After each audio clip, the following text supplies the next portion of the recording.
I'd like to introduce you today to our Sunrise Laguna bass. Talk about who should be interested in a bass like this. Take a little tour of the features, and you'll get a chance to hear the instrument with a pizzicato jazz style playing, as well as arco classical performance style playing. An important question and place to begin is, who will best appreciate a bass like this? This has been Lemur Music's best-selling instrument. It's versatile, it's a great value. Let's take a look at some of the woods that are here. Of course, every bass is different, but we expect to see some nice-looking flame in the wood, in the maple, on these basses. When you scope in on an area like this and you see these tiny sideways lines, these little checkerboard patterns, that's an indication that this wood has been very carefully and correctly cut from the log.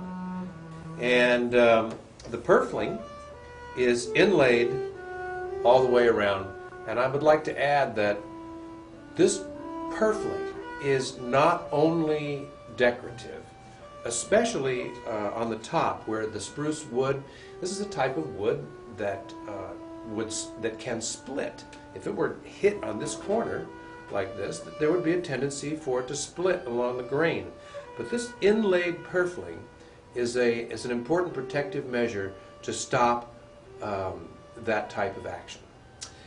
Even at a moderate price, as this bass is, this fingerboard is all solid ebony. And ebony is an important part of making the instrument play well and sound good. Before we move on to the details of the parts that are included in our setup work, I would just like to point out to you that we have worked hard with this maker to develop a finish that is both traditional. This is a traditional spirit varnish, and not too shiny. I haven't found too many customers that are looking for a bright, shiny color. So I can feel the grain of the spruce right through here. The finish is not thick, and though it's smoothly applied, you don't see a bright gloss.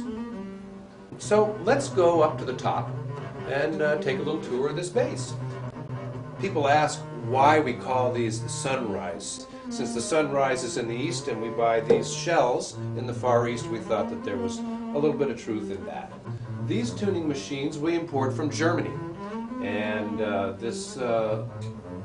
I'm very pleased with it, so I'll say lovely antique brass color is something that we do here in our own shop. I want to emphasize the shape of this neck, because there certainly are upright basses in the market where the necks are too big for young players and honestly uncomfortable for adults as well. But you can see my hand easily wraps around this neck. Musicians often talk about a D neck, and what's meant is that when your thumb hits this crook of the neck here, the question is what note is immediately opposite.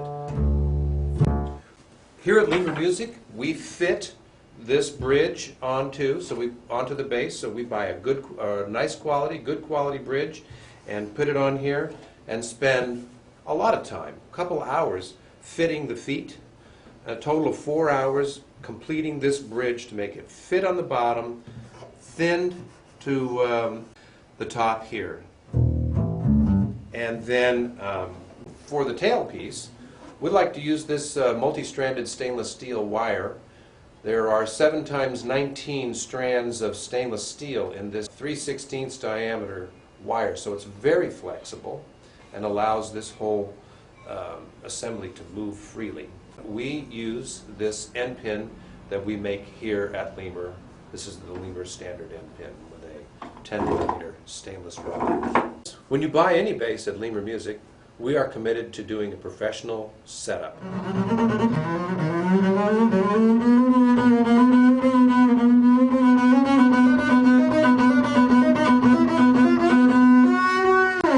As a jazz bass, the Laguna has a good balanced tone and is a very serviceable instrument. Right now it's set up with Spiracore Vike, a bright, clear string appropriate for pits and jazz. And you hear sustaining, clear tone on the low register.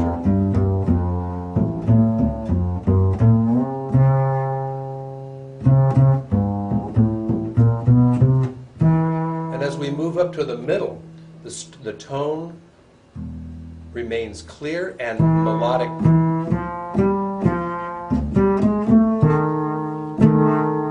It sings, it rings.